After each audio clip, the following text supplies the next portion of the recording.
G'day there, my name's Dale, I'm from Ocean Grove and I am here with Loud TV.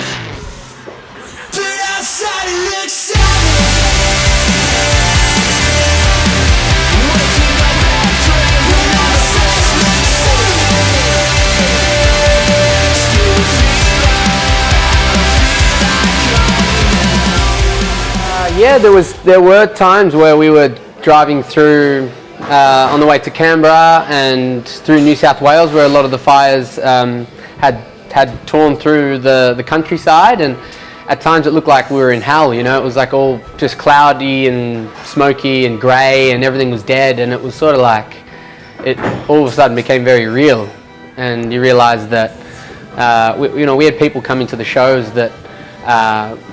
Because I would say a few things during our set to acknowledge anyone that had been affected, and we had people come afterwards saying, you know, my house was burnt down just last week, you know, and things like that where you're like, what do you say? You know, it's just devastating. But yeah, luckily we didn't run into any trouble ourselves, but we definitely saw a lot of the aftermath and people that had been affected that would come to the shows, but it was a nice moment for us to, you know, everyone to be together for music and to kind of,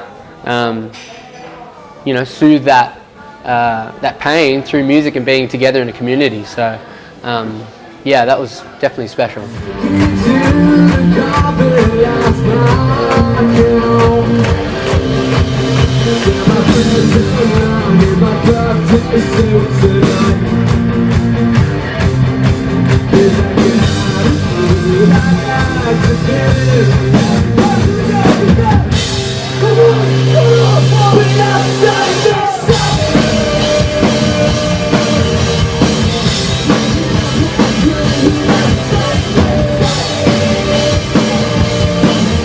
It's yeah, it definitely is a step in a new direction. When we got Twiggy, our bassist, came in, he definitely brought a new flavour to the band and to our writing style, a style that we had never really kind of played with before.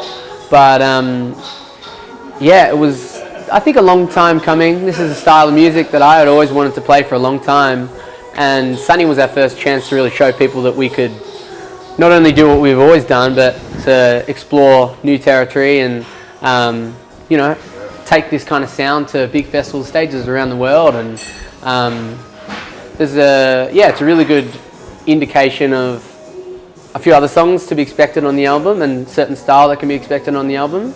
But that's not the only style and flavour that you'll get. There's a whole, you know, array of different sounds on there. So Sunny's a fun one. It's been pretty much the best song every night we play. So for a new song to all of a sudden come to the top of our set and be the best song crowd reaction wise is like, can't get much better. So yeah, no, we're stoked. We recorded it with our drummer Sam, so he did it all himself. He produced it, mixed, mastered, all in his bedroom, or his studio room in his house. So we did the exact same thing with our last album, the Rhapsody tapes, and it went so well that we figured, you know, why do anything different? Let's just do the same thing again. And it was pretty grueling. We were in and out of his house for about 10 months, all of last year. Just, you know, we'd pack a bag, go and sleep over for a few nights, work away at it, sometimes get a little bit done, sometimes get a lot done. But we would just bunk up, sleep in his spare room in the bed, and you know, raid his pantry, take all his food, and get the job done. But yeah, doing it in-house and with him just meant that we had the freedom and the liberty to kind of do whatever we wanted and take it as slow as we wanted and really nitpick every aspect and kind of, yeah, be perfectionist in a way, almost like OCD, obsessive about it. But the end result is something that I'm really proud of, and I think because of that process, we got a product that was very authentic, very us, and very polished because we had the time. We weren't under stress of money and time because we were in a studio with someone else that was making the decisions. You know, we had it all under our control, so that was really special. 10 more songs. At least, yeah. I mean, we've been writing, some of these songs have been written for almost 2 years. But really, since the start of the year of 2019, January all the way through till about October, we were just working on the album, and then we handed it off to get printed, and now it's on its way.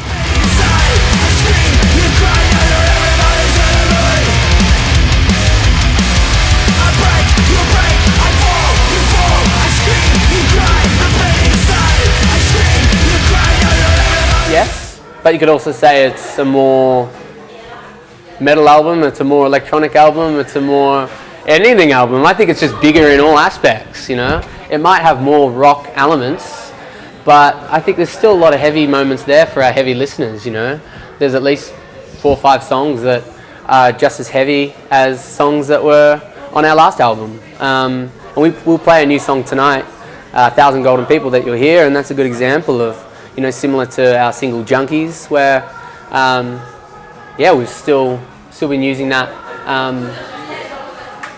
that heavier side that people know of Ocean Grove. But yeah, there's a lot of rock moments in there too, which hopefully can, you know, attract a lot of new fans that may never have heard of us before. I know you take Sunny, for example, and that's done a world of wonder for us, because there's people that may never have heard of us before, but they hear that track and it's like, oh, okay. Then they come in, they hear all the other stuff, and it all starts to make sense, piece it together.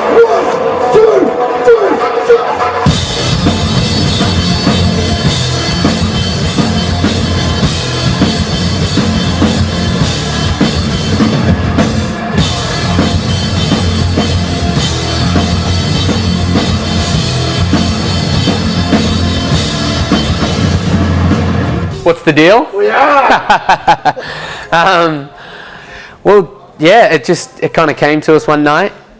It was it was kind of quite random when it was first thought up, but then it made so much more sense once we put the pieces of the album together. We were like, it's the perfect title. It just embodied everything that we were sort of creating with this album. It had a sort of a cheeky, fun ring to it. It sort of had the connotation of the 90s and the early 2000s because of flip phone, and that nostalgia we really try and sort of infiltrate and kind of really put into our music. And it just kind of like, it was a way for us to, I don't know, give the album like a sense of like a dream, you know, like almost like this grandiose sort of like, you know, fantasy, this kind of thing that you can immerse yourself in and really take you on a journey and to a place unknown, to a place that's familiar and unfamiliar.